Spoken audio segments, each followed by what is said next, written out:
Another thing, Senator Graham, coming up in December is a special election in Alabama. And this week, President Trump seemed to offer support for the Alabama Senate candidate Roy Moore, the Republican, who's being accused by 4 women, including a 14-year-old girl at the time, of sexual assault.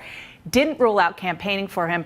And Senator Graham, just this morning, the president sent a tweet on this issue. He said, the last thing we need in Alabama and the U.S. Senate is a Schumer-Pelosi puppet who is weak on crime, weak on the border, bad for our military and our great vets, bad for our Second Amendment, and wants to raise taxes to the sky. Jones would be a disaster, Jones being the Democratic candidate. Senator Graham, you have called Roy Moore, called on him to step aside.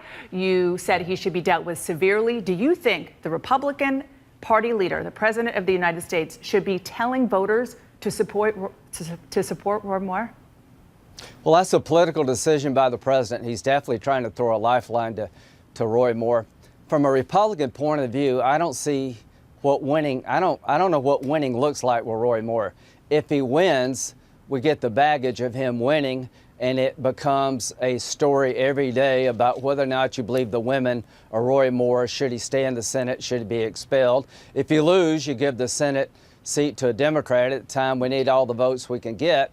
The moral of the story is, don't nominate somebody like Roy Moore, who could actually lose a seat that any other Republican could win.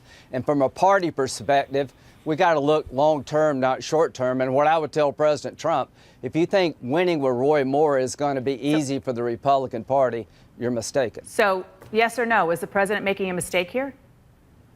That's up to him. I'm not going down the road he's going. That's up to the president.